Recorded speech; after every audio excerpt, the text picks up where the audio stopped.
This is a file completed late, not a mystery solved. Robert Francis Toner died because navigation failed and rescue procedures lagged behind the realities of desert warfare. The truth was present from the beginning. The aircraft did not return. The crew did not signal. The problem was not what happened, but how long it took to locate where it happened. For years, the record held only administrative language, missing presumed dead. No witness, no sight, no body. His family received notice without explanation, and a community marked absence without place. Identification and recovery came later after technology caught up. What endured in the interim was delay, measured in years, not doubt. Robert Francis Toner was born on the 5th of August, 1916 in Massachusetts, and grew up in North Attleborough. The town was not marked by grand events. It was marked by repetition. Factory shifts ended at predictable hours. School terms followed the calendar without variation. Churches filled on Sundays and emptied on schedule. It was a place where people expected to see one another again the next day. Absence was unusual. Permanence was assumed. Robert Francis Toner was raised in a household shaped by that expectation. His father, Arthur Bernard Toner, worked steady jobs through the lean years that followed the Great Depression. Factory work, mostly the kind that demanded showing up on time and staying until the whistle blew. His mother, Annie Carr Toner, kept a clean house and made sure the children attended church every Sunday without fail. She died when Robert was 13, too young to lose a mother old enough to remember her voice, telling him that promises once made must be kept. Work was discussed plainly and judged by completion. Promises were spoken sparingly and taken seriously. There was no tradition of spectacle in the Toner household. Success meant staying employed, staying healthy, and staying present. Those values were not taught formally through lectures or lessons. They were demonstrated daily through example. As a boy, he adapted easily to structure.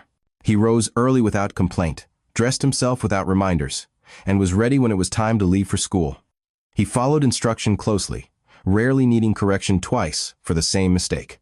Teachers at North Attleborough High School noted his consistency more often than his brilliance. He was not the quickest student, but he was reliable. Coaches relied on him for the same reason. On the baseball field, on the basketball court, he did what drills required and stopped when they ended. He did not argue calls. He did not seek attention. He preferred knowing what came next. Sports occupied much of his adolescence, not as entertainment, but as discipline. Baseball in spring brought him home with dirt ground into his uniform. Basketball through winter left his hands calloused from catching and throwing. Football in fall taught him that pain was temporary, but quitting lasted forever. Practices were demanding and repetitive. The same drills week after week until muscle memory replaced conscious thought. Conditioning mattered. Endurance mattered. He learned to measure progress by effort rather than praise. When practice ended, he returned home, ate whatever his mother had prepared, and completed his schoolwork before bed. The rhythm rarely changed. Outside school, he worked part-time to contribute to the household. The jobs were ordinary: stocking shelves at Morrison's grocery, sweeping floors at the barbershop, delivering newspapers before dawn while most of the town still slept. They required punctuality and reliability more than skill. He accepted those expectations without resistance. He understood that showing up mattered, that his family counted on the few dollars he brought home each week, that absence created burden for others. That understanding became ingrained, woven into the fabric of who he was becoming. He kept a small notebook, even then carried in his shirt pocket everywhere he went. It was not a diary filled with private thoughts and feelings. It contained schedules, reminders, and short lists of tasks. There were no reflections on what things meant or how they made him feel. Pages recorded what needed to be done and when. Tuesday, deliver papers, school practice, until 5 Morrison 6 to 8. He consulted it regularly, checking off completed items with a small, neat mark. Over time, the habit became automatic, a method of imposing order on the unpredictable world around him. Aviation entered his life gradually during his final years of high school. It was not presented as adventure or romance, not in the magazines or the recruitment posters beginning to appear around town. It was introduced as a profession governed by strict rules and precise procedures. He attended a talk given by a former Army Air Corps pilot who spoke not of glory, but of checklist discipline, of understanding that mistakes at altitude had consequences that couldn't be undone. That appealed to Robert. He trusted systems that rewarded care and punished carelessness with clarity. Training for his private pilot's license required study and repetition. He memorized checklists until reciting them became as automatic as tying his shoes. He practiced flight calculations until he could compute wind correction angles in his head. He accepted correction from instructors without defensiveness, viewing it not as criticism but as necessary information. When instructors pointed out errors, a shallow turn, insufficient rudder input, he adjusted and moved on. Progress was measured in logged hours, not confidence or bravado. The first solo flight marked a turning point, but not an emotional one, in the way other young pilots might have experienced it. He recorded it in his notebook with a brief entry, dated and timed May 14, 1939. Solo, Stearman, 0.8 hours. No commentary followed about how it felt to be alone in the sky, no poetic observations about freedom or achievement. The satisfaction came from completion, not from display. It was an ordinary joy, defined by self-sufficiency rather than excitement. In 1940, while Europe burned and America debated intervention, he applied to join the United States Army Air Corps. He wanted to fly, and more than that, he wanted to be useful when the inevitable happened. The nation had not yet entered the war, but anyone paying attention understood it was coming. Standards for acceptance were restrictive. The military could afford to be selective. College degrees were strongly preferred. Physical requirements were rigid. Slots were limited. The rejection letter arrived 6 weeks after his application. It was brief and formal, printed on official letterhead. His application cited administrative reasons for denial, a phrase that explained nothing while closing the door firmly. There was no appeal process noted, no suggestion of reapplying. It simply stated that his application had been reviewed and declined. He did not contest it publicly or write angry letters demanding explanation. But privately, the rejection unsettled him in a specific way that his sister Edith would later recall clearly. It did not generate anger or resentment toward the institution that had rejected him. It produced a focused concern about being left behind. Friends from the baseball team were enlisting. Classmates from school were entering various branches of service. News from Europe suggested the conflict would only expand. He feared becoming unnecessary, not as a civilian going about ordinary life, but as someone who had wanted to serve and been told he wasn't needed. That concern guided his next decision. He did not wait passively for American policy to change or for recruitment standards to relax. He looked north to Canada, where the Royal Canadian Air Force was already at war and accepting foreign volunteers. Thousands of young Americans had made the same choice, unwilling to wait for their own government to act. The process required travel across the border, extensive documentation, and careful explanation to family members who might not understand why he couldn't simply wait. Letters home accompanied the decision. He explained his reasoning plainly in the same straightforward prose he'd always used. He did not dramatize it or frame it as heroic. He described training requirements and timelines with the same attention to detail he brought to everything else. He reassured his family without false promises, writing honestly that the training would be demanding, but thorough, that he believed this was the right path, that he wanted them to understand, even if they worried. "I know you'd prefer I stayed home," he wrote to his father, in one letter that would be kept for decades, "but someone has to go, and the Canadians need pilots now. I'd rather be trained and ready when we enter, than waiting and wishing I'd started sooner. I'll write regularly. Don't worry more than necessary." His aunt, his mother's sister, who had helped raise him after Annie's death, kept those letters tied with string in a wooden box. She read them carefully when they arrived, studying the handwriting as much as the content. They were written in neat right-leaning script, using blue ink that never smudged. Lines were evenly spaced as if he'd used a ruler, though he hadn't. There were no cross-outs or corrections suggesting he'd thought through what he wanted to say before putting pen to paper. The tone remained steady throughout, neither overly optimistic nor pessimistic.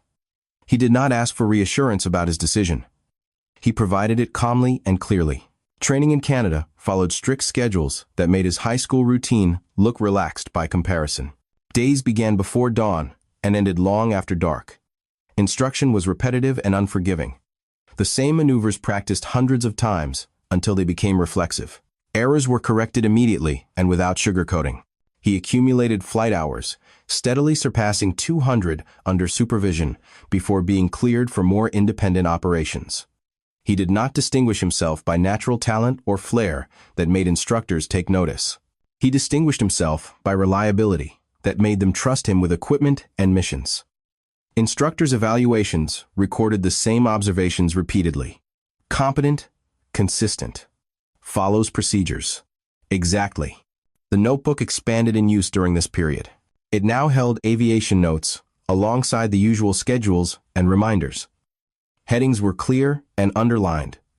Pre-flight checks, emergency procedures, navigation calculations. Calculations were practiced and repeated on blank pages until the numbers came automatically. Procedures were summarized in his own words to ensure he understood them, not just memorized them. The book became worn from constant use, folded and refolded, carried in pockets, consulted during any spare moment. It was not sentimental. It was functional, a tool as necessary as his flight instruments. He wrote home regularly throughout his Canadian training.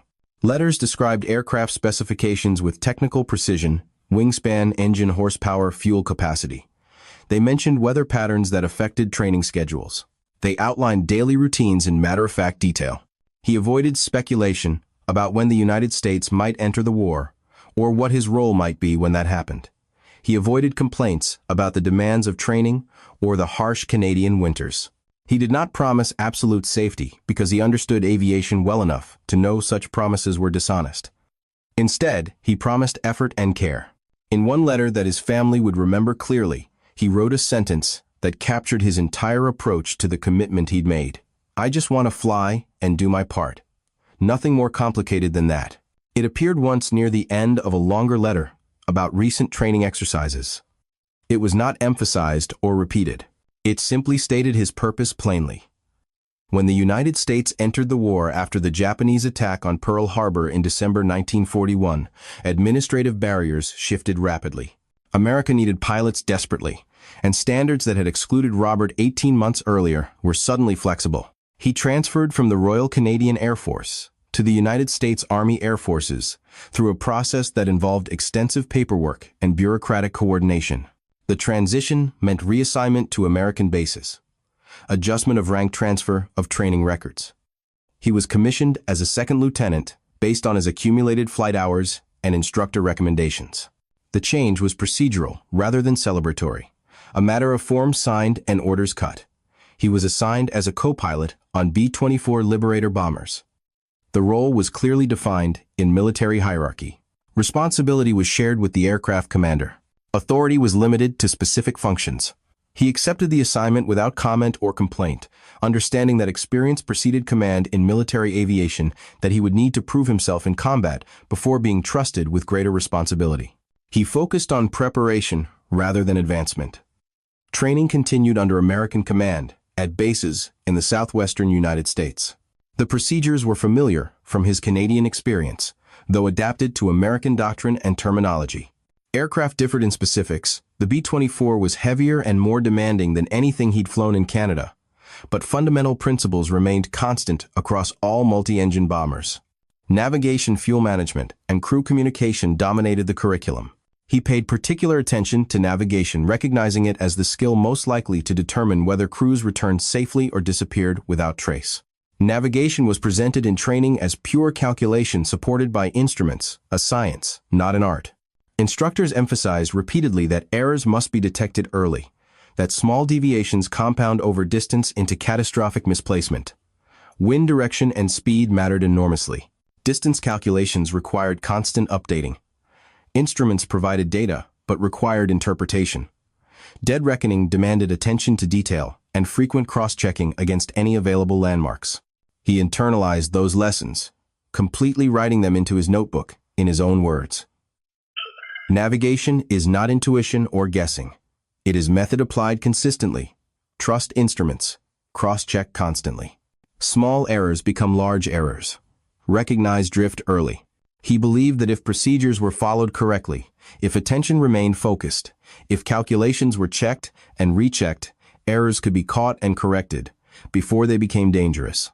The belief was reinforced by every training flight that ended successfully, by every instructor who emphasized the same principles, by every manual that outlined the same procedures. Letters home continued throughout American training, but grew shorter as deployment overseas approached. Content became more practical and less descriptive. He mentioned equipment being issued: flight suits, survival gear, personal weapons. He mentioned training schedules becoming more intensive as the deployment date neared. He asked for updates about North Attleborough, who had gotten married, what was new at the church, how the winter had treated the old house on Elm Street.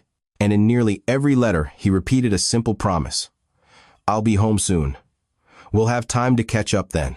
Plans for after the war remained clear and specific in his mind. He intended to return to Massachusetts as soon as demobilization allowed. He wanted to work in civilian aviation, perhaps as a commercial pilot flying passengers and cargo, perhaps as a flight instructor teaching the next generation. He believed his wartime training and combat experience would translate directly to civilian opportunities. Airlines would need pilots. Flight schools would need instructors.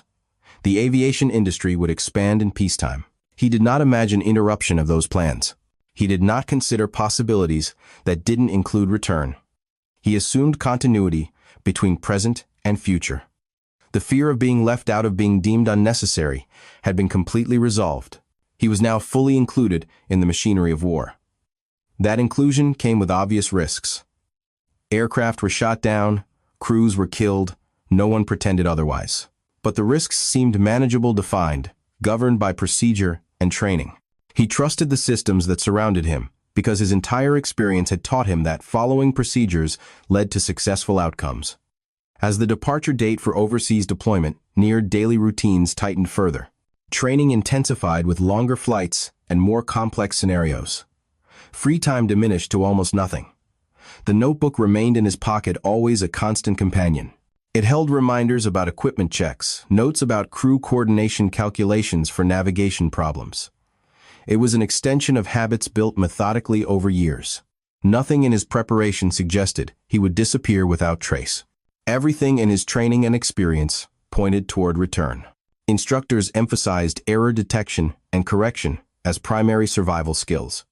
Rescue planning was discussed in general terms during safety briefings. Crews that went down would be searched for, located, recovered.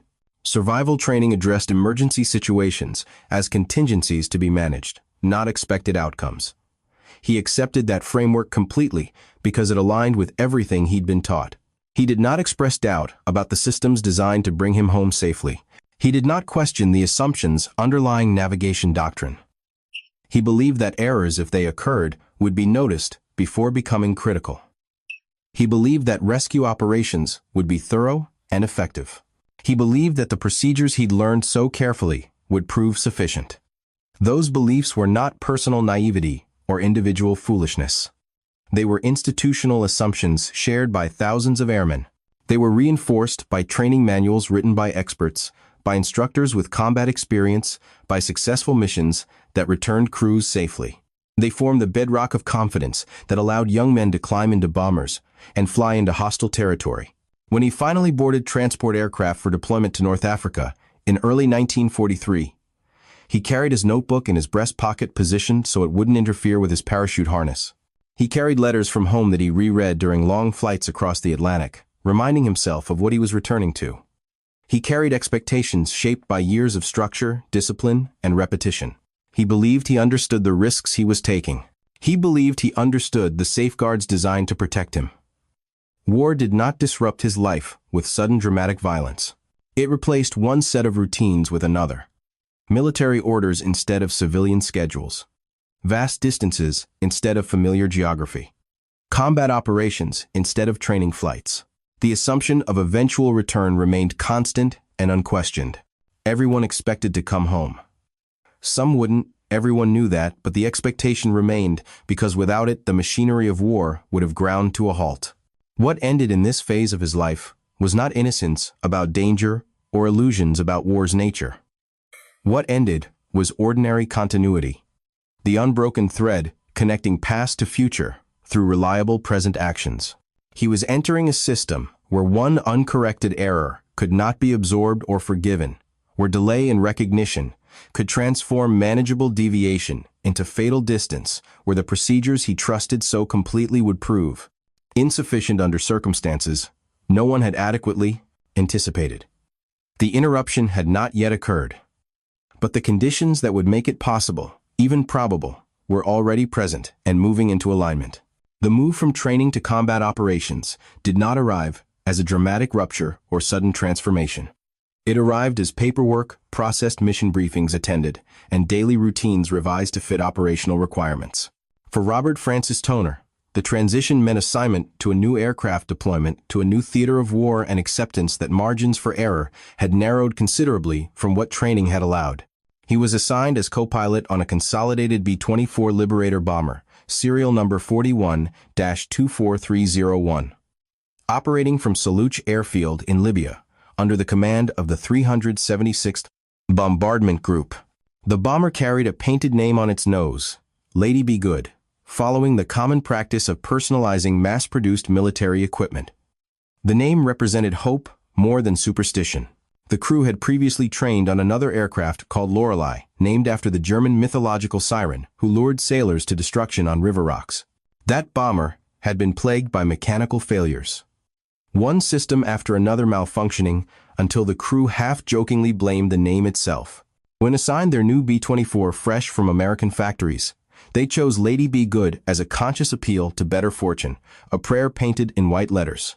By early April 1943, Allied air operations in the Mediterranean theater had become frequent and intense, but they remained constrained by navigation technology that depended heavily on human calculation, environmental estimation, and accumulated experience. Crews relied primarily on dead reckoning, calculating position based on airspeed heading, elapsed time, and estimated wind conditions, supported by radio direction-finding equipment that functioned reliably only under ideal conditions.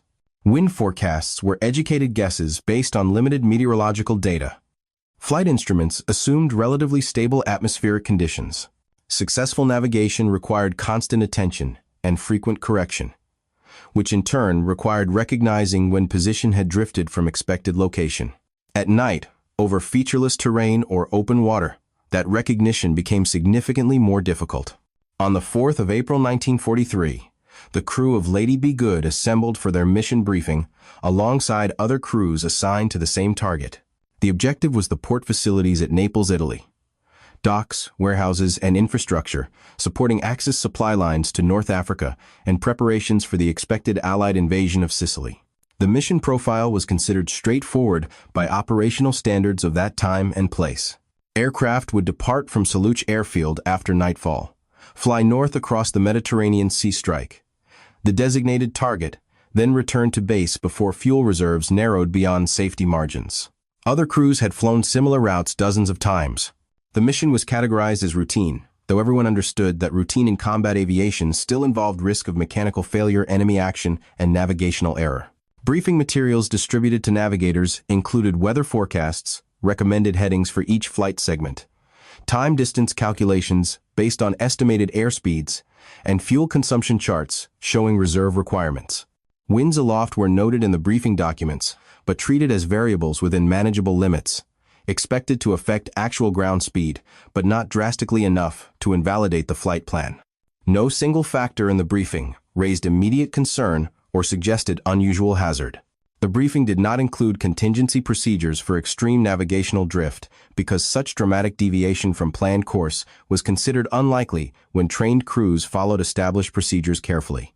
The crew of Lady Be Good consisted of 9 men.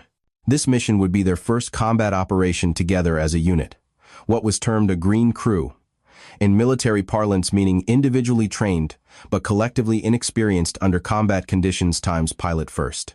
Lieutenant William J.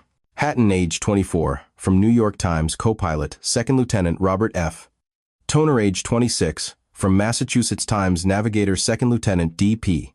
D. Pays, age 23, from Missouri Times, bombardier, Second Lieutenant John S. Warovka, age 25, from Ohio, Times Flight Engineer, Technical Sergeant Harold J.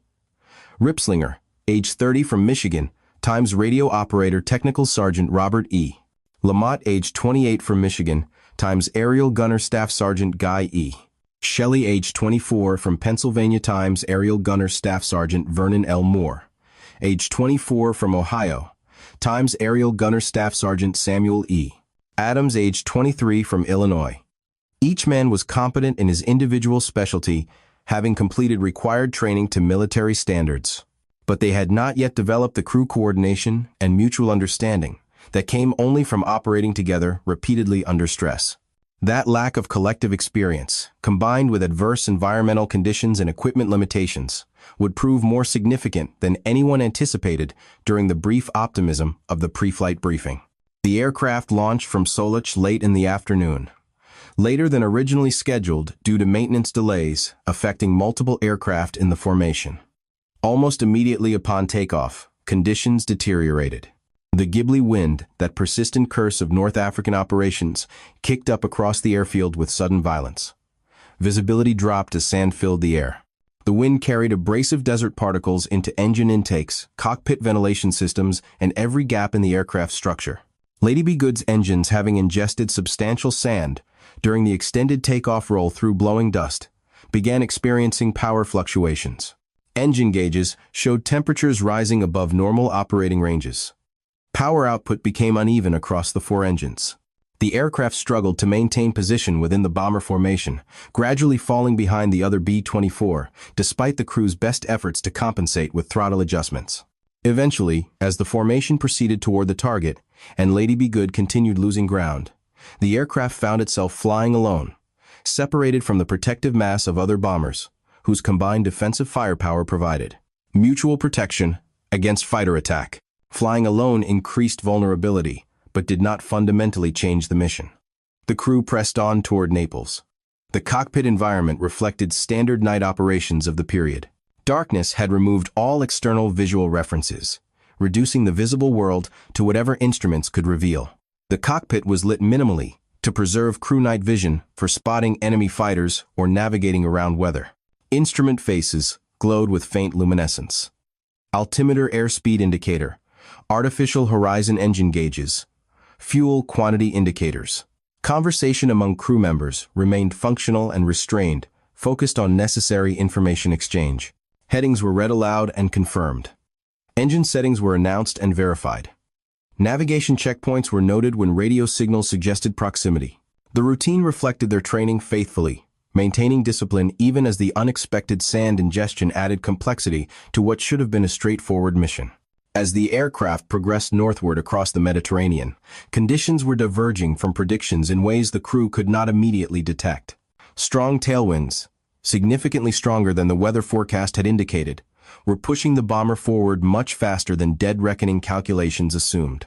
The aircraft was covering substantially more distance over ground than elapsed time and indicated airspeed suggested. Navigation calculations performed correctly, according to procedure, but based on incorrect wind assumptions, began drifting progressively further from actual position. The discrepancy did not announce itself, obviously. Instruments continued, providing data that appeared internally consistent. Calculations still produced results that seemed reasonable when checked against expected values. The mathematics appeared sound because the fundamental assumption about wind conditions remained unchallenged. Without external visual references to confirm or contradict position estimates, the growing error remained invisible. Radio navigation aids, which might have provided correction, performed intermittently at best. Radio signals faded unpredictably with distance and atmospheric conditions, then returned briefly before fading again. The crew received fragmentary bearings that seemed generally consistent with their assumed position, but were too inconsistent to provide reliable fixes. The Mediterranean at night offered no visual contrast that could help.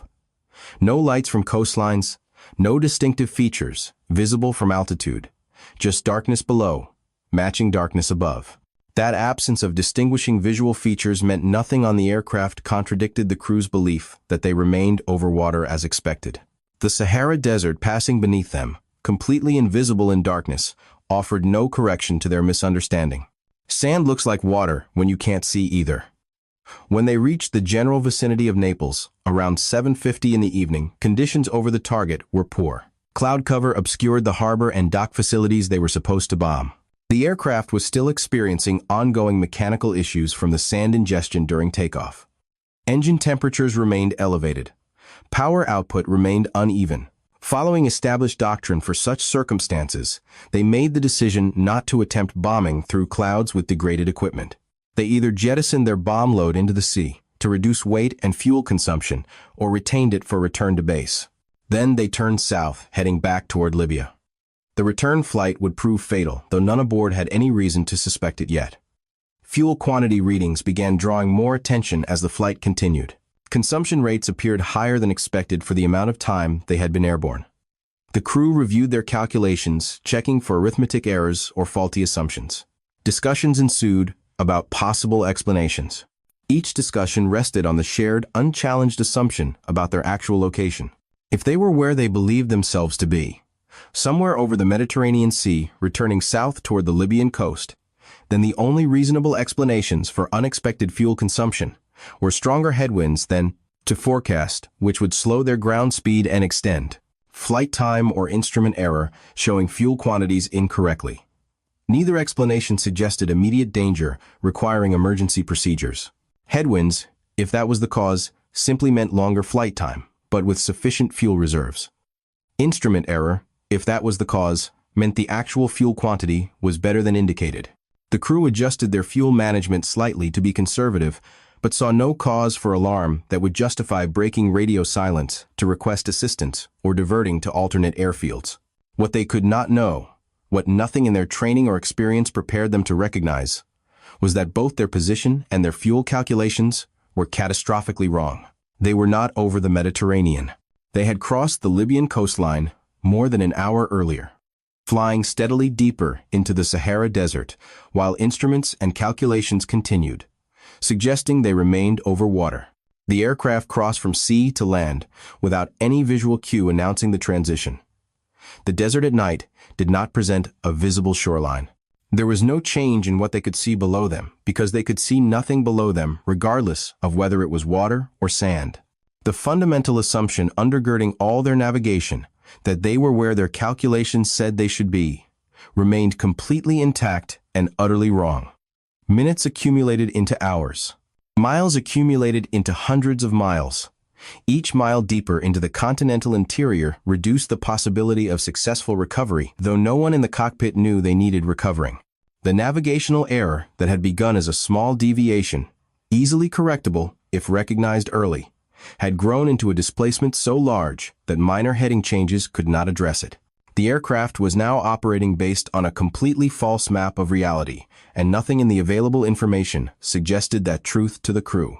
Back at Solich Airfield, ground personnel waited and watched for returning aircraft. When Lady Be Good failed to appear at the expected time, concern mounted gradually, but did not immediately trigger full emergency procedures. Delays were not uncommon. Weather caused course deviations, mechanical issues forced slower speeds, navigation uncertainties sometimes led to temporary confusion about exact timing. The procedures for handling overdue aircraft were systematic, but allowed time for these routine explanations before assuming the worst.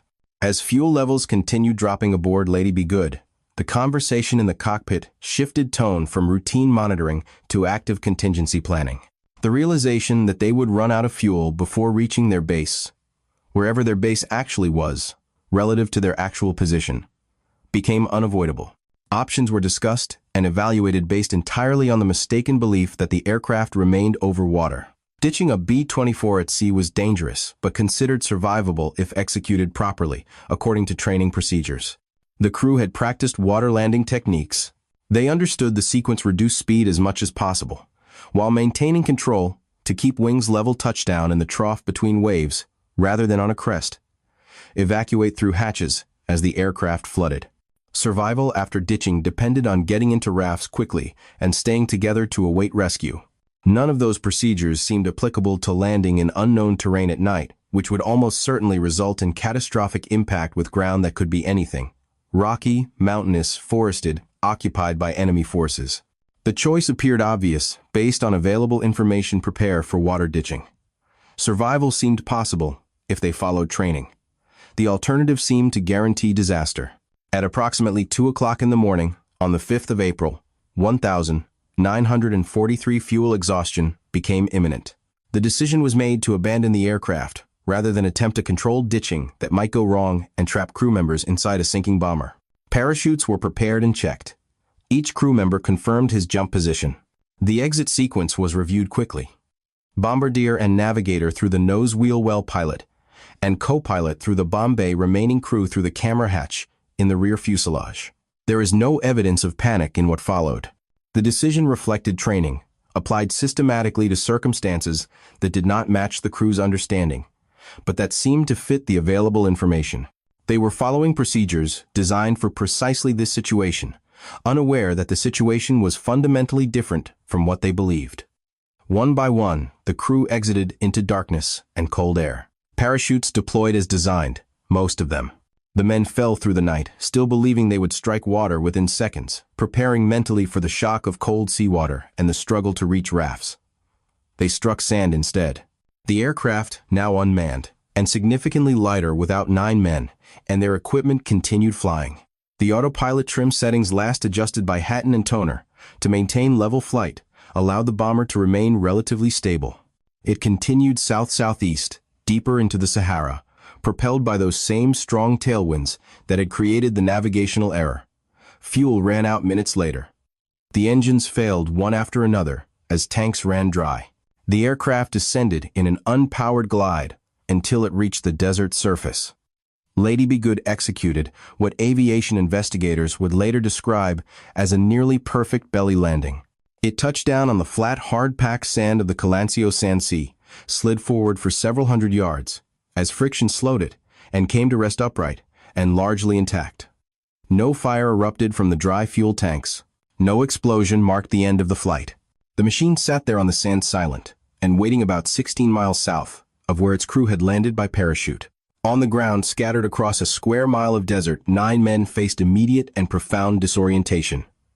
They had jumped, expecting water. They had found sand. In darkness, they could not assess their surroundings with any accuracy or understand what had happened. They called out to each other, voices carrying only short distances in the open desert night. Parachute silk rustled in wind. Boots struck sand and stone. Gradually answering voices drew them together. 8 men eventually assembled in the darkness. John Waravka did not answer the calls. His parachute had failed. Whether it never deployed at all, deployed too late, or malfunctioned in some other way would never be determined with certainty. What was certain was that 8 men stood alive in the Sahara, without him counting voices, realizing one was missing, unable to search effectively, in complete darkness. The night air was bitterly, unexpectedly cold. The desert, that would become an oven during daylight, held no warmth after sunset. Breath condensed invisible clouds. Hands stiffened. Feet ached in boots never designed for walking on sand. The men assessed injuries by touch and limited light from matches, struck briefly. Cuts and scrapes were noted. Ankles were tested gently for fractures or severe sprains. Some bruises, some minor injuries, but miraculously, no one was immediately incapacitated. That fact shaped their first survival decision. Stay together and wait for daylight before attempting to move or search for Waravka. Equipment was gathered from where it had fallen or been dragged by parachutes. Parachutes themselves were bundled roughly. They would provide essential shade during the coming day. Survival kits were opened and inventoried by feel. Water canteens were examined with growing concern that became alarm. The total quantity was grossly inadequate by any standard. Simple arithmetic made the situation clear. There was not enough water to sustain 8 men for more than perhaps 2 days, and that assumed no movement in heat. They waited for dawn because moving at night across unknown terrain risked separation, injury from unseen obstacles, and wasted energy, stumbling over rough ground. The decision aligned with survival training that emphasized staying put until you could see your surroundings and make informed decisions. As dawn approached, temperature began shifting. Bitter cold gave way to warmth quickly. Too quickly. By mid-morning, warmth had become oppressive heat that seemed to have physical weight. The sun rose without any obstruction, climbing into a sky completely empty of clouds. There was no shade anywhere except what could be improvised. Parachute silk was stretched between men, sitting or kneeling, weighted at corners with rocks. The shade helped, but was partial and temporary. It reduced direct solar exposure, but trapped heat underneath. Daytime temperatures climbed toward levels that challenged human survival, even with adequate water. Heat stopped feeling like temperature and became an assault, pressing down from above, radiating up from sand below, surrounding them completely. Sweat evaporated almost before forming, providing minimal cooling effect. The men rationed water with desperate care, measuring out tiny sips that barely moistened mouths gone dry. Throats remained parched regardless. The first comprehensive assessment of their situation occurred under the brutal clarity of desert daylight. They could see their surroundings now, and what they saw was terrifying in its monotony. The horizon appeared uniform in all directions, endless sand and rock features bleeding together under heat shimmer. There were no visible landmarks, no vegetation, suggesting water, no signs of human habitation. The ground alternated between sand that shifted underfoot and rock that radiated stored heat. Footprints were visible briefly, then erased by wind. They consulted the compass from someone's survival kit. It could tell them direction, but nothing about distance. The assumption that had caused them to jump from their aircraft, that they were near the Mediterranean coast, remained influential because they had no evidence to contradict it. If they were relatively close to the coast, and if they walked in the right direction, they might reach civilization or encounter rescue parties or find water. That reasoning seemed sound based on what they knew. Discussion among the 8 survivors was limited and functional. Voices remained calm despite circumstances. No one shouted or blamed. No panic erupted despite every reason for it. Decisions were reached by rough consensus. The group agreed to walk during cooler hours, early morning and evening, and rest during the worst heat of midday and afternoon. The plan was conservative, designed to preserve strength. It also assumed that rescue aircraft would begin searching and might spot them during daylight if they remained visible and together. They watched the sky throughout that first full day. They watched with hope that gradually eroded into confusion and then concern. The sky offered nothing. There were no aircraft contrails, no distant engine noise. The desert absorbed sound and returned only silence punctuated by wind. Movement began cautiously on the second day. Equipment and supplies were redistributed to balance loads. Parachute material was repurposed as improvised head covering to protect against sun. Each step raised dust that clung to sweat. Each step generated heat through exertion their bodies could barely afford. The men paced themselves, carefully stopping frequently to rest in whatever minimal shade they could create. Water consumption was reduced to the smallest possible amounts, each swallow a calculated expenditure. By afternoon of the second day, heat forced complete cessation of movement. Shade was assembled again. Bodies pressed against sand that a few inches below the surface was marginally cooler than the air. Conversation diminished further because speaking cost moisture through breath and required energy they didn't have. Silence became a survival strategy. Night brought the temperature plunge again, from perhaps 130 degrees Fahrenheit during peak afternoon to near freezing after dark. The men huddled together for warmth under parachute silk that had shielded them from sun hours earlier. Sleep came in fragmented intervals, interrupted by thirst, by cold, by the hard ground beneath them, by worry about what the next day would bring. Robert Toner retrieved his notebook from his flight suit pocket. The same notebook he'd carried since high school, through RCAF training in Canada, through American reassignment and deployment. He began recording their situation with the same methodical approach he'd always brought to documentation. The entries were brief, factual, written in pencil, with his characteristic neat handwriting. Sunday, April 4th, 1943, Naples. 28 planes. Got lost. Returning out of gas. Jumped. Landed in the desert. At 2 o'clock in the morning. No one badly hurt, can't find John, all others present. That first entry established the pattern. State facts. Record what happened. Note what needed to be known. No speculation about why or how. No blame assigned. No emotional commentary. Just information that might prove useful later. Monday, April 5th. Start walking northwest. Still no John. The decision to walk northwest reflected their persistent belief that the Mediterranean coast lay in that direction. It seemed logical, based on their last known position, or what they believed was their last known position. If they had walked south instead, just 16 miles south, they would have found Lady Be Good sitting intact on the sand with its remaining water supply, its radio equipment, its shelter. But they didn't know the aircraft had survived. They had no way to know which direction it might be found, even if they'd known to look. They walked away from their only real chance, moving confidently in exactly the wrong direction. Tuesday, April 6th. Rested at 11:30. Sun, very warm, no breeze. Spent PM. In hell. No planes, etc. The phrase, spent PM, in hell, was not dramatic exaggeration. Temperature data from the Calancio San Sea region regularly exceeded 130 degrees Fahrenheit during April afternoons, sometimes reaching 140 degrees. Human bodies cannot survive such conditions for extended periods without water. Cellular processes begin breaking down. Organs start failing. Death becomes not a distant possibility, but an approaching certainty. Harold Ripslinger, the flight engineer, was keeping his own notebook with parallel entries Tuesday, April 6th. Started out early, walking and resting. It's now sundown and still going. By the third day, water was completely exhausted. The final drops had been consumed during the night. The men's pace slowed dramatically as dehydration intensified. Muscles cramped without adequate fluid for normal function. Lips cracked, deeply bleeding and drawing precious moisture away. Urine darkened to concentrated brown, then stopped entirely. A clear physiological sign that kidneys were failing, that the body was shutting down systems to preserve core functions as long as possible. Wednesday, April 7th, Ripslinger's entry started early a.m. and walked till about near spent. Terrible hot afternoon. The word spent carried accurate medical meaning. They were consuming themselves, burning through reserves with nothing coming in to replace what was lost. Thursday, April 8th. Toner wrote, "Hit sand dunes, very miserable, good wind, but continuous blowing of sand everybody. Now very weak, thought Sam and Moore were all gone. They had reached an area of large shifting sand dunes. Mountainous formations that moved and changed shape with wind. Walking became extraordinarily difficult, each step sinking into loose sand that required enormous effort to extract.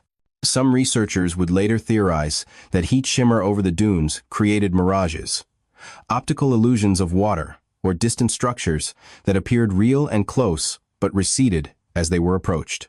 This might explain why the men continued northwest for over 80 miles rather than stopping to reconsider, rather than questioning their assumptions. The desert was showing them what desperate minds wanted to see. Ripslinger's Thursday entry, tired all out. We can hardly walk. On the 5th day since landing, Friday, April 9th, the group confronted reality and made their most crucial decision. 8 men could not all continue at the same pace. Physical reserves varied. Some retained slightly more strength than others. Staying together as a single group meant matching the pace of the weakest members, which meant very slow progress or complete immobility. The 3 men who still had some strength remaining, Guy Shelley, Harold Ripslinger, and Vernon Moore, volunteered to push ahead as fast as possible to find help and send rescue back for the others. The 5 weaker men, William Hatton, Robert Toner D.P., Hayes Robert Lamott, and Samuel Adams, would conserve what little energy they had left and wait. Toner recorded it with characteristic brevity. Shelley, Rip, Moore, separate and try to go for help, rest of us all very weak, eyes bad. Ripslinger's entry captured the desperation more directly. 5th day out, and we all thought we're gone. All wanted to die during noon, it was so hot. The split represented rational calculation under impossible circumstances. It maximized the chance that someone might reach help before everyone died. It was also, though none of them could know with certainty, effectively a death sentence for both groups. Neither had adequate reserves to survive much longer, regardless of strategy. The 3 who went ahead walked away knowing they might not see the other 5 again. The 5 who remained watched until the 3 figures blurred into heat distortion and disappeared. There were no dramatic farewells. Energy couldn't be spared for emotional displays. They exchanged brief words, "Good luck, stay together, we'll send help," and then separated. Saturday, April 10th. Ripslinger, still walking with his 2 companions, walked all day and night. Suggested Guy Moore and I make out alone. The trio was pushing themselves beyond normal human limits, driven by the knowledge that 5 men were counting on them. The 5 who had stayed behind could barely move now, conserving what infinitesimal energy remained. Sunday, April 11th. Toner's entry, still waiting for help, still praying, eyes bad lost. All our WGT. It was Palm Sunday. Toner noted prayers. His Catholic faith, absorbed from childhood in North Attleborough's churches, sustained him, even as his body systematically failed. Eyes bad was a clinical observation of a severe dehydration symptom. Vision deteriorates as fluid loss affects the eyes and the brain's visual processing centers. Lost all. Our WGT was equally clinical. The detached observation of a man watching his own body consume itself. Ripslinger's notebook ended after Saturday. He had no strength left for writing, or perhaps saw no purpose in continuing to record what was obvious. Monday, April 12th. Toner's final entry. No help yet very cold night. The words remained factual to the end. No speculation about whether help would come. No anger at God, or fate, or the military systems that had failed them. No accusations. Just observation help had not arrived, and the night temperature had dropped severely. That simple meteorological notation would be the last words Robert Francis Toner ever wrote. The notebook remained in his breast pocket as his body's systems shut down one after another. The 5 men died together sometime during April 12th or 13th, 1943.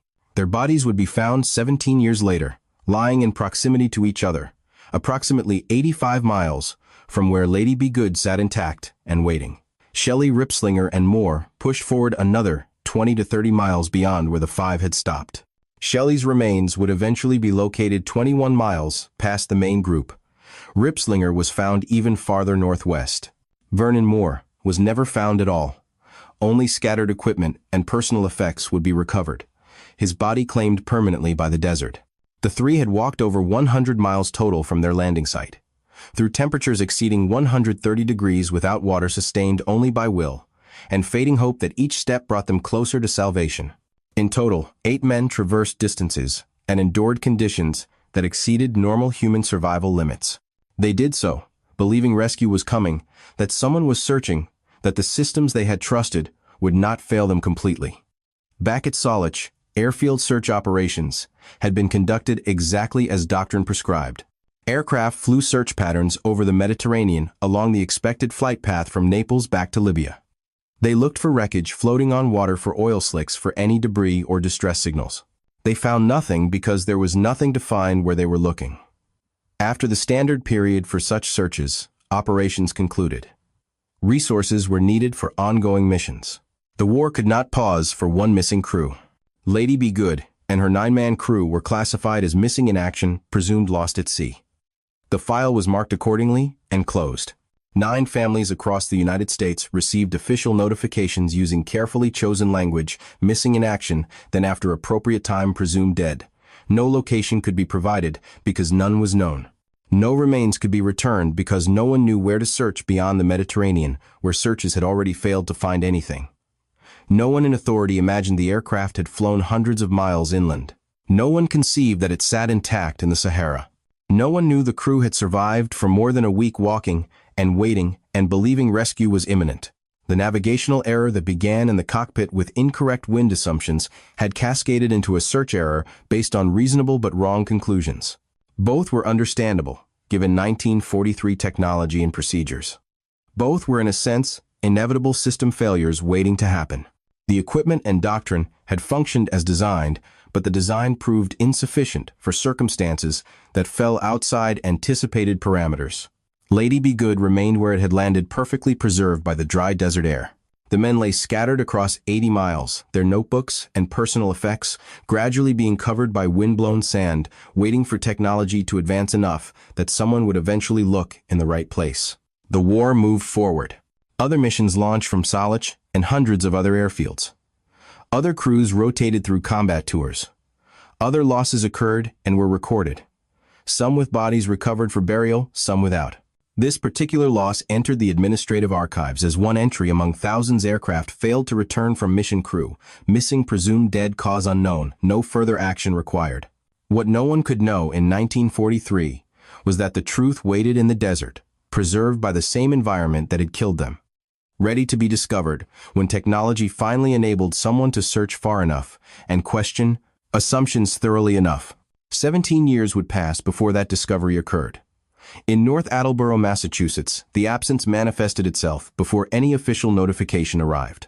It began with silence, where there should have been words. Edith Emerson, Robert's sister, older by 3 years, noticed first. Her brother wrote regularly from wherever the military stationed him. The letters weren't long or particularly emotional, but they were consistent. Every 10 days to 2 weeks, something arrived bearing his handwriting.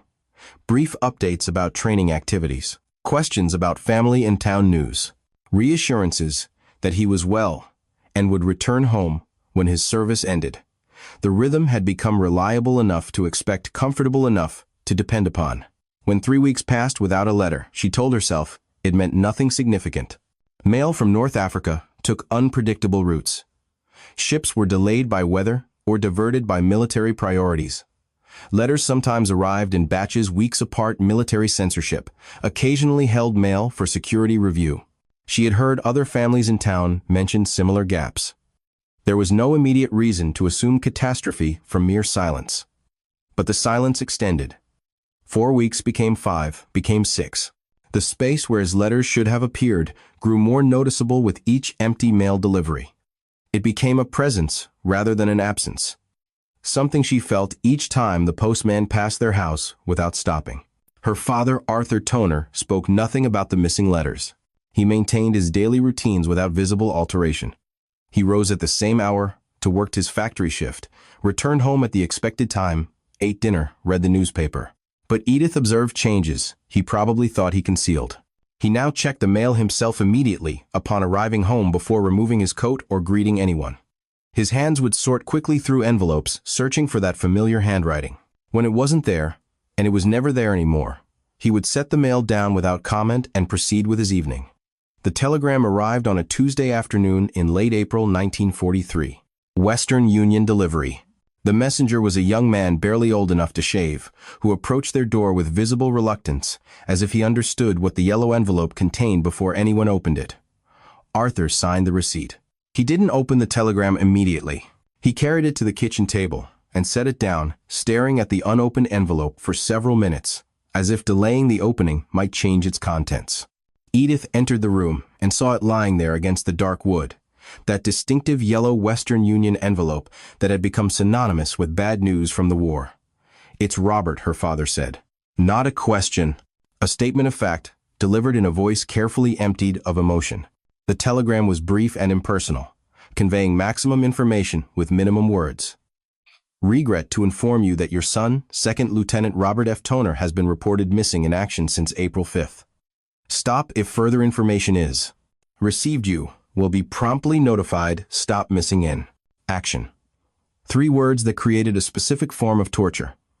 Not killed in action, which would have been definite and terrible, but at least conclusive. Not wounded or captured, which would have suggested he still lived. Missing, gone without explanation. Present one moment, absent the next, with no information about the transition between states. The language created suspension between grief and hope. It confirmed nothing, while eliminating certainty. It opened an interval of unknown duration, a gap that might close tomorrow with news of rescue or might never close at all, stretching into permanent unknowing.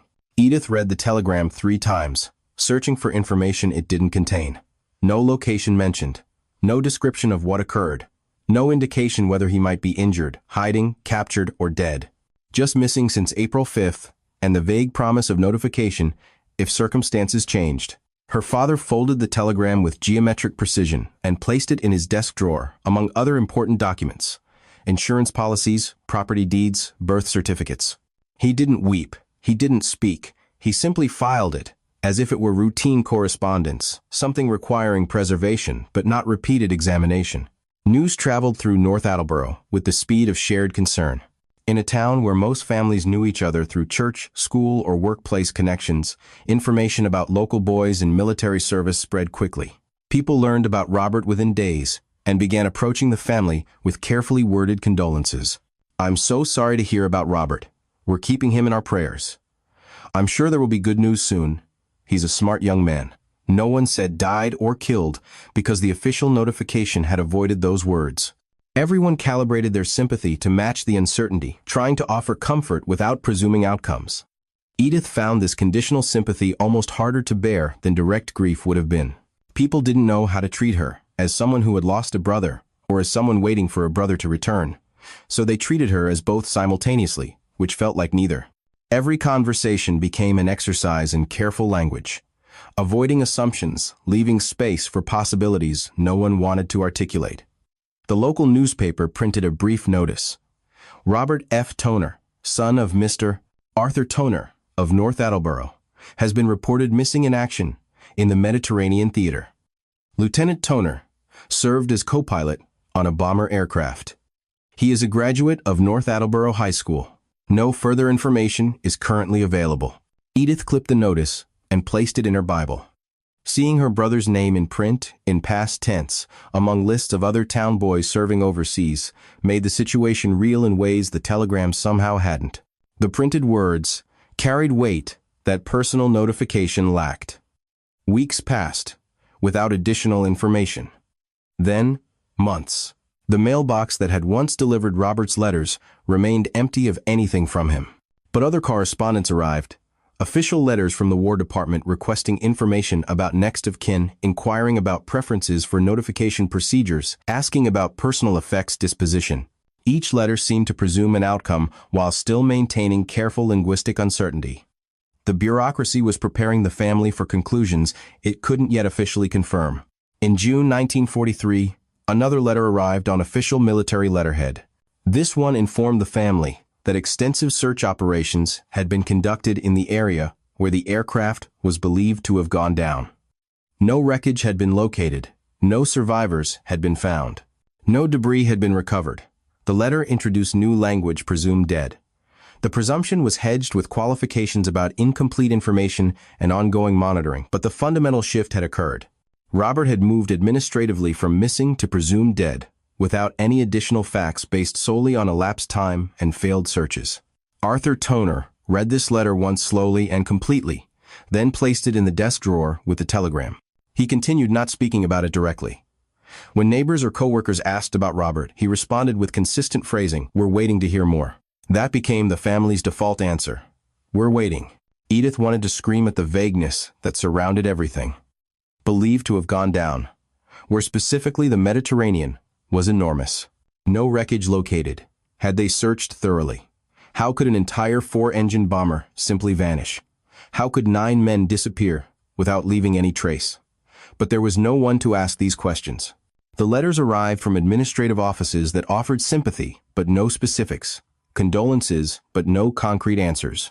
The working assumption, never explicitly stated in official correspondence but implicit in every communication, was that the aircraft had crashed into the Mediterranean Sea. That Robert had either drowned or been killed on impact. That his body, like those of his crewmates, rested somewhere on the ocean floor, unrecoverable at any practical depth. The war was producing such losses by hundreds weekly. Robert's case was one among thousands. Edith tried to accept this scenario. She tried to believe her brother had died quickly, that he hadn't suffered prolonged fear or pain, that it had ended in seconds. The alternative, that he had survived initially, that he had waited for rescue that never came, was too painful to contemplate seriously. So, she constructed a merciful narrative, quick death, no suffering gone, before he knew what was happening. But the complete absence of confirmed facts made it impossible to settle into genuine grief. There was no body to bury, no grave to visit, no confirmed location to anchor memory. Just administrative language and institutional presumption. In spring of 1944 Street, Mary's Church held a memorial service for Robert and 2 other North Attleborough boys who had been classified as presumed dead. Edith sat in the front pew between her father and her aunt. Father McKenna, who had baptized Robert 28 years earlier, led the service. He spoke about sacrifice and duty, about young men who had given everything for freedom, about faith in resurrection and eternal life beyond death. The words were sincerely meant and kindly intended. The priest's voice carried genuine compassion. But to Edith, the service felt abstract and disconnected from the specific reality of her brother. From the boy who had kept neat notebooks, who had played baseball in summer heat, who had written those measured letters home about wanting to fly and do his part. How do you properly mourn someone when you don't know exactly what happened to them? How do you achieve closure when there's no body to bury, no final moment to mark, no place to stand and grieve? After the service, people approached, the family with condolences. Edith shook hands and accepted sympathy, noticing how uncertain people seemed about appropriate phrasing. Some mentioned Robert by name, sharing memories. They remembered him from the baseball team, from school dances, from church. Others spoke only in generalities about your loss or this terrible time, as if specific details might intensify pain rather than honor memory. Her father accepted each gesture with a brief nod and minimal words. He didn't linger in conversations. He didn't elaborate or invite discussion. When asked how he was managing, he would say, "Getting through and nothing more." He had constructed walls around his grief, allowing no one to see past them. Life continued because it had to continue. Bills needed paying. Work required attendance. Daily routines demanded completion. Edith married in 1946, becoming Edith Emerson. She established her own household on the other side of town, had her own children, built her own life. But Robert's absence remained a constant presence, a fixed point in the family's emotional geography. It manifested at holiday gatherings, at Sunday dinners in the chair that remained empty but was never explicitly mentioned. When Edith's children asked about Uncle Robert as they grew older, she told them he had died in the war, but the story always felt frustratingly incomplete. She couldn't tell them where he died or how, or what his final moments were like. Just that he had been missing since April 1943 and was presumed lost at sea. Arthur Toner lived until 1949. He died of a heart attack at age 58, not old by modern standards, but worn down by factory labor and unprocessed grief. He died without ever knowing what had actually happened to his son. The last 6 years of his life were marked by sorrow he never named or discussed openly, but that Edith could observe in how he moved through the world. More slowly, more carefully, as if carrying invisible weight that increased annually. After Arthur's death, while sorting through his belongings, Edith found the telegram and all subsequent official letters still in his desk drawer, arranged in chronological order, edges aligned precisely. He had kept every piece of correspondence about Robert, organized them methodically, preserved them carefully. Looking through these documents, Edith understood that her father had been waiting throughout those 6 years, hoping against reason for one final letter that would explain everything, that would give him something concrete to grieve rather than this indefinite absence. The war ended in 1945. Victory brought parades, celebrations, relief. Demobilization brought millions of servicemen home to resume interrupted lives. Families reunited. Men who had been reported missing sometimes reappeared alive. Prisoners released from camp, survivors who had been separated from units. In the chaos of combat, individuals whose status had been confused by administrative errors. Each such story rekindled a brief, irrational flicker of hope in Edith's heart before reason extinguished it. Robert's name was added to the memorial plaques being erected throughout town. It appeared on the honor roll at North Attleborough High School. It was read aloud at Memorial Day ceremonies, along with other local boys who hadn't returned. But it was a name without a place attached to it. There was no gravesite where Edith could stand on Sunday afternoons. No specific location where she could feel connected to her brother's memory. Just a name engraved in bronze, polished and permanent, and somehow still incomplete. The 19 and 20 brought closure to some families with missing loved ones. Military recovery teams were working battlefields in Europe and the Pacific, locating and identifying remains using improving forensic techniques. Cemeteries were being established specifically for American war dead. The military was making systematic efforts to account for those who had been lost. But not Robert. The Mediterranean, everyone assumed, held too many secrets.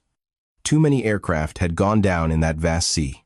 Recovery from significant ocean depths was impossible with existing technology. The assumption of underwater burial became an accepted fact, repeated so often it acquired the solidity of truth. Edith learned to live with permanent ambiguity. She told her children about Uncle Robert, the pilot who had died in the war, the young man in the photograph on their grandfather's desk. But the story always felt like reading a book with crucial pages missing. She knew the beginning and could infer the ending, but the middle remained blank. The waiting transformed from acute grief into chronic absence. It became integrated into the family's identity, something that had happened long ago, something that couldn't be changed or completed or fully understood, something they simply lived with. Until February 1960, 17 years after that initial telegram, Edith received a phone call from a military officer in Washington. The voice was formal but not unkind. He asked if she was the sister of Second Lieutenant Robert F. Toner. She confirmed that she was, her heart already accelerating, knowing that such calls after so many years meant something fundamental had changed. "Ma'am, I'm calling to inform you that the remains of your brother have been recovered and positively identified." The world seemed to tilt. Edith sat down heavily, phone pressed against her ear, trying to process words that made no sense in context of everything she'd believed for 17 years. Where she managed to ask through shock. "In Libya, ma'am. In the Sahara Desert." The aircraft was located in 1958, and a recovery operation was conducted last year. "We have positively identified your brother's remains through personal effects and other evidence. Libya. The Sahara Desert. Not the Mediterranean Sea at all. Not underwater. Not where anyone had searched. Not where anyone had imagined looking. The officer continued speaking, providing additional details about the discovery, about the identification process, about arrangements for return and burial. Edith heard the words, but couldn't fully process their meaning. Her mind was still caught on that first impossible fact. Her brother had died in the desert, not at sea. After 17 years of believing Robert had drowned, she was learning that he had died on land, that he had survived jumping from the aircraft, that he had walked for days through heat and sand, that everything the family had been told, every assumption built into official correspondence, every inference drawn from failed Mediterranean searches, had been completely wrong. The officer asked if she wanted to receive a comprehensive written report. She said yes. He asked about burial preferences. She said Robert should be brought home to North Attleborough, to St. Mary's Cemetery, where their parents rested. The detailed report arrived several weeks later. Edith read it alone in her living room on a quiet afternoon, her husband at work, her children at school. The document was extensive and clinical, written in military language that attempted respect while maintaining factual precision. It described the 1958 discovery of the aircraft in remarkably preserved condition. It described the 1960 ground search operation that located crew remains. It described finding Robert's body 85 miles from the aircraft together with 4 other crew members. And it included typed transcripts from his notebook, those final entries, recording the desperate march through the desert, the systematic deterioration, the wait for rescue that never arrived. Still waiting for help, still praying, eyes bad, lost all our WGT, no help yet, very cold night. Edith read those words and felt something fundamental break inside her chest. For 17 years, she had wondered and imagined and constructed merciful narratives. Now she knew the truth, and truth was infinitely worse than any scenario she had allowed herself to consider. Her brother hadn't died instantly in a crash. He hadn't drowned quickly in dark water. He had survived for 8 days in the desert, believing throughout that rescue would come maintaining discipline and hope, even as his body failed writing in his notebook until he physically couldn't continue. He had waited and prayed and slowly died while search aircraft flew hundreds of miles away, looking in the wrong place. The knowledge was both precious and devastating. Precious because it ended 17 years of questions, because it replaced uncertainty with facts, because it gave her something definite to mourn.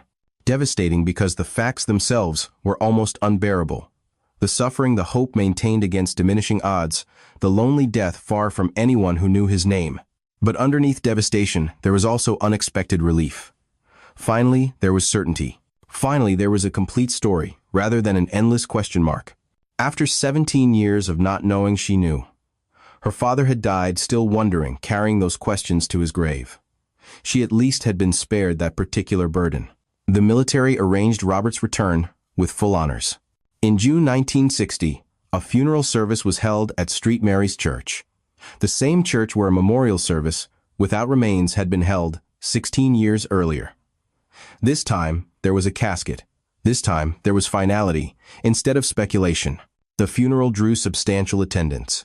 Family members came from across Massachusetts. Veterans from Robert's high school class attended in uniform. Community members who remembered him from before the war filled the pews. People who had only known him through this story came to bear witness. A military honor guard provided the ceremony. The flag covering his casket was folded with geometric precision and presented to Edith. Taps was played, those haunting notes carrying across the cemetery. Rifles fired 3 volleys that echoed between headstones. But the tone differed from typical military funerals for recent casualties. There was no sense of fresh loss, no raw immediacy of grief. This was something else. A delayed reckoning, a closing of accounts, long overdue. A final answer to questions that had waited 17 years. Edith stood at the graveside as they lowered her brother into earth. She was 52 years old. Robert had been 26 when he died. She had spent 17 years, more than half her brother's entire lifetime, not knowing where he was. Now she could finally stand at a specific place on solid ground and say with certainty he is here. This is where he rests. The town erected a memorial boulder with a bronze plaque at the intersection of North Avenue and what would be renamed Lieutenant Robert F. Toner Boulevard. Edith attended the dedication ceremony in 1964. She listened as selectmen and veterans spoke about honor, service, and sacrifice. All of it was true. Robert had served honorably. He had made the ultimate sacrifice. Those words were accurate and deserved. But what stayed with Edith, what she carried for the rest of her life, was simpler and more personal than public commemoration could capture. Her brother had promised to come home, and eventually he had. Just not in the time frame anyone expected. Not in the manner anyone imagined. Not while his father still lived to see it. He came home 17 years late, carried in a flag-draped casket, accompanied by military honors, to be buried in the cemetery where his parents waited. The waiting was over. But its cost, the 17 years her father lived without knowing, the decades of questions and incomplete grief, the delayed closure, that cost could never be fully calculated or compensated. The truth had been waiting in the desert since 1943. Finding it required 15 years and technological advancement that made systematic desert surveying practical. In November 1958, a British petroleum geologist named Ronald G. McLean was conducting aerial survey work for Darcy Exploration Company over the Libyan desert. He was searching for geological formations that might indicate subsurface oil deposits, anticlines fault structures, sedimentary patterns visible from altitude. The work was methodical and usually tedious, involving systematic flights over vast expanses of apparently featureless sand. What he observed during one such survey flight was distinctly non-geological: an aircraft. From altitude even partially obscured by sand, the shape was unmistakable. A 4-engine bomber sitting upright on flat desert wings, extended casting a long shadow. McLean noted coordinates carefully and reported the sighting when he returned to base. From aerial distance, the aircraft appeared remarkably intact, not a scattered debris field, not a burned wreck, but a machine that looked as if it had simply landed and been abandoned. Initial speculation suggested it might be German or Italian military equipment left behind when Axis forces retreated from North Africa in 1943. The desert was scattered with war remnants, destroyed tanks, abandoned supply dumps, crashed aircraft from both sides. But when a British petroleum ground expedition finally reached the site in May, 1959, markings told a different story. This was an American B-24D Liberator bomber. Serial number 41-24301 was still visible on the tail section. The name Lady Be Good remained legible, on the nose paint faded, but readable after 16 years of desert exposure. The discovery immediately attracted international attention. Military historians and aviation investigators recognized the significance. This was the bomber that had vanished in April 1943, with 9 men aboard, presumed lost over the Mediterranean. And here it sat hundreds of miles inland, in a location no one had ever searched, because no one had imagined searching there. The aircraft's condition was extraordinary, almost eerie in its preservation. The dry desert air had prevented the kind of corrosion that would have destroyed the bomber in humid climates. Tires were flat, deflated by time and temperature extremes, but structural integrity remained largely intact. Metal surfaces showed weathering, but minimal deterioration. When investigators entered the cockpit, they found instruments still functional after 16 years. Control surfaces moved when tested. The machine guns could still be operated. Most striking, there were canteens containing water still sealed. Rations remained in storage compartments, mummified by dry air, but recognizable. Thermoses still contained coffee, evaporated to concentrated residue but identifiable. But there were no human remains. No parachutes. No immediate evidence explaining what had happened to the crew after the aircraft landed. The location itself, over 400 miles south of the coastal flight route to Naples deep in the Sahara's interior, revealed the magnitude of navigational error immediately. The tailwinds must have been extraordinary. The crew's disorientation must have been complete. Lady Be Good had flown far deeper into the African continent than anyone had imagined possible for a bomber that was supposed to be returning to coastal Libya. This discovery generated new questions, rather than providing answers. If the aircraft was here intact and abandoned, where was the crew? Had they somehow survived and been rescued by nomadic tribes? Had they been captured and never properly accounted for as prisoners? Had they walked out of the desert and died elsewhere? The absence of remains fueled speculation and complicated rather than resolved the mystery. The U.S. Air Force organized a comprehensive recovery operation.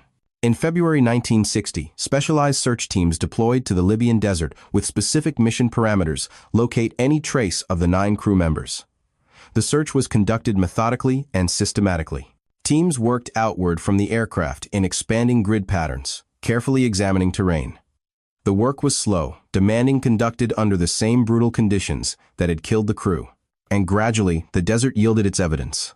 Approximately 85 miles northwest of the aircraft, in the direction the crew had walked, believing they were heading toward the Mediterranean coast, searchers found a cluster of 5 bodies in relatively close proximity.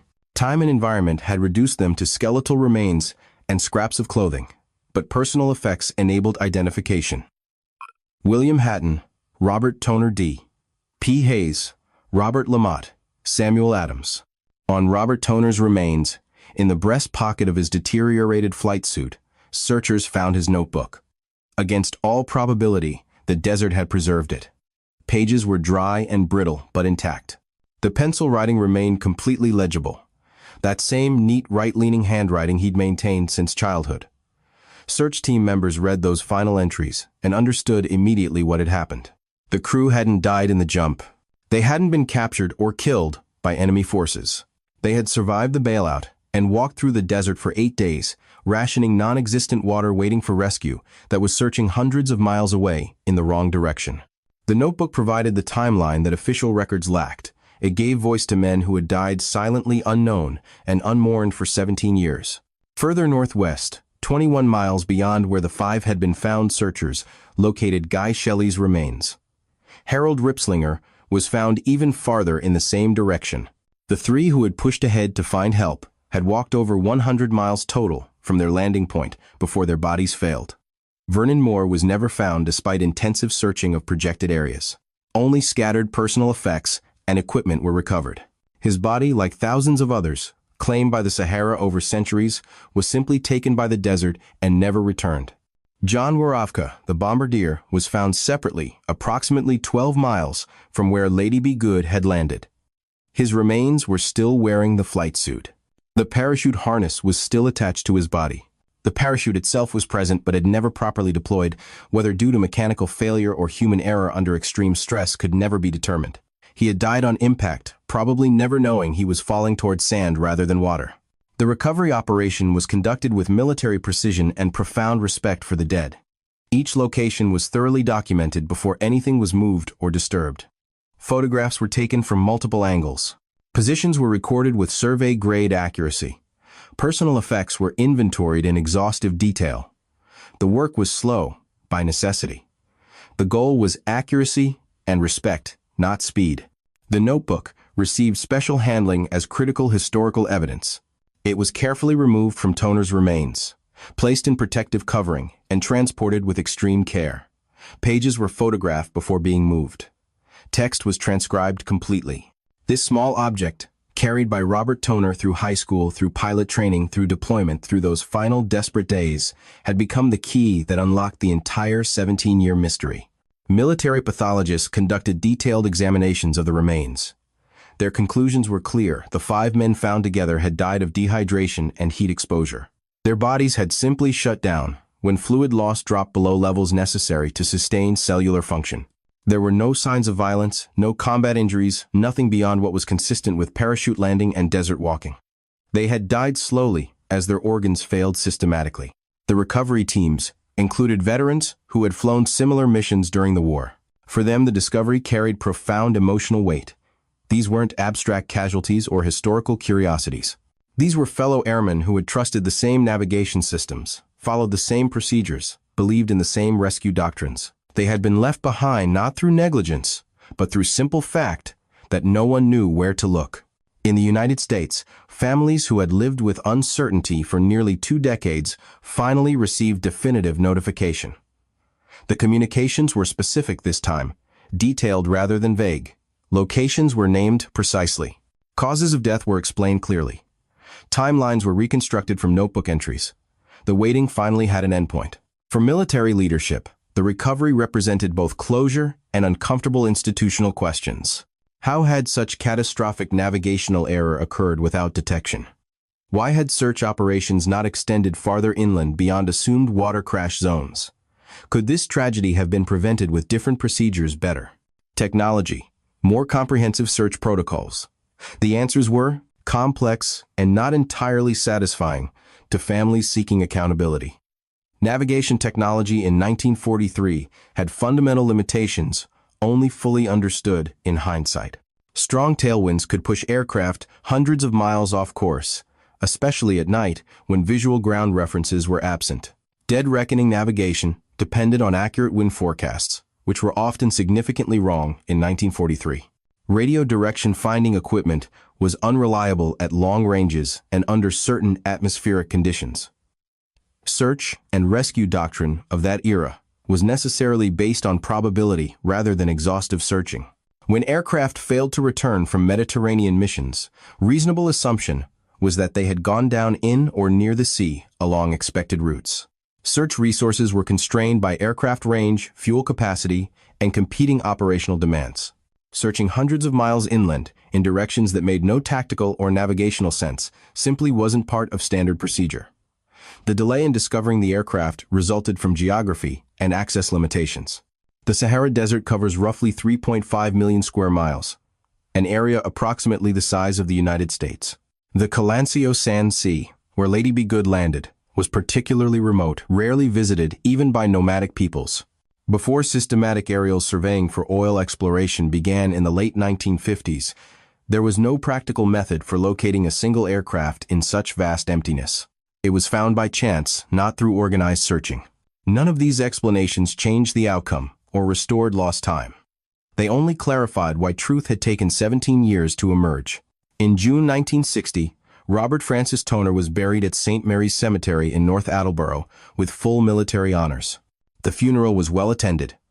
Family members, community members, who remembered him, veterans, honoring a fellow serviceman, and people who had followed the Lady Be Good story through news coverage. Military honor guard performed the ceremony with precision. The flag was folded into the traditional triangle and presented to Edith Emerson. Taps was played those mournful notes, carrying across the cemetery. Rifles fired 3 volleys that echoed among the headstones. But the tone differed noticeably from typical military funerals. There was no sense of victory or glory, no martial triumph. This was simply grief. Pure, uncomplicated 17 years delayed. A young man had died waiting for help that arrived a generation too late. The other 8 crew members were similarly returned to their families and buried across the United States, New York, Missouri, Ohio, Michigan, Pennsylvania, Illinois. Each funeral marked the end of a long wait, the closing of a file that had remained open for nearly 2 decades. Robert Toner's notebook was preserved by the Air Force as historical documentation and teaching material. It became evidence of what happens when systems fail, when assumptions go unchallenged, when rescues arrive too late. Researchers studied it. Historians cited it extensively. Aviation safety instructors used it in courses about navigation and search and rescue limitations. But it was never displayed casually or treated merely as curiosity. It remained what it had always been. One man's final record of unbearable circumstances written in his own hand, preserving his voice across the barrier of death. In North Attleborough, commemoration took permanent form.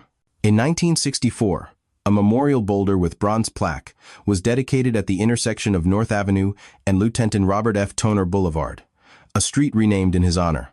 The memorial was later relocated to Simmons Memorial Park in Attleboro Falls, where it remains today. The inscription is factual and restrained. It provides his name rank, birth and death dates, and basic service information. It makes no attempt to interpret meaning or assign lessons. It simply marks that he lived, served, and died. For Edith Emerson, the recovery brought closure she hadn't expected to find after so many years. She had lived 17 years with an unanswerable question. Now the question was answered, and while the answer was painful, having it was better than endless uncertainty. The not knowing had been harder to bear than the knowing, even though the truth hurt in ways she hadn't fully anticipated. She visited the grave regularly until her own death in 2004. She would stand there quietly for several minutes, saying nothing particular, just maintaining the connection that had been broken in 1943 and finally restored in 1960. Sometimes she brought flowers. Sometimes she just stood and remembered. When asked by a newspaper reporter in 1985 about the 17-year delay, she chose her words carefully. "I'm grateful they found him. That we finally know what happened.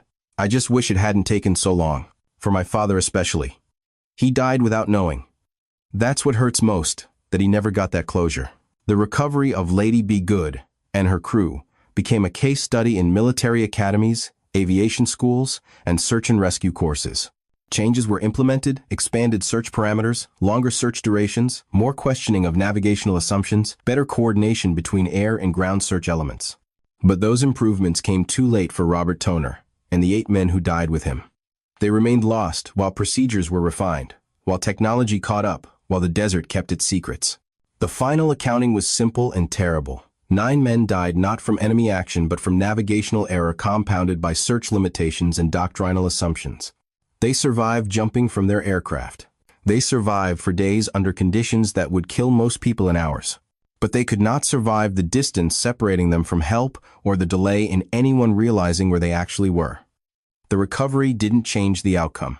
It only provided that outcome, with location, timeline, and final resting place. What it couldn't recover was time itself. The 17 years families waited the questions that could have been answered sooner, the closure that came a generation late. The desert had preserved the evidence with remarkable fidelity, holding it intact across decades. Human systems had simply failed to look in the right place until technology advanced enough to make broader searching possible. By the time truth was discovered, it had already aged 17 years. The record now shows completion. A name has a grave. A location replaces abstraction. The file is closed. What it does not show is the cost of the years in between. A family lived without a place to stand. A community remembered without coordinates. An institution accepted probability where precision was unavailable. Robert Francis Toner did not disappear. He was misplaced by systems that could not yet see far enough or search wide enough. Identification corrected the record. It did not correct the time lost waiting for it. Delay, not mystery, defines what endures.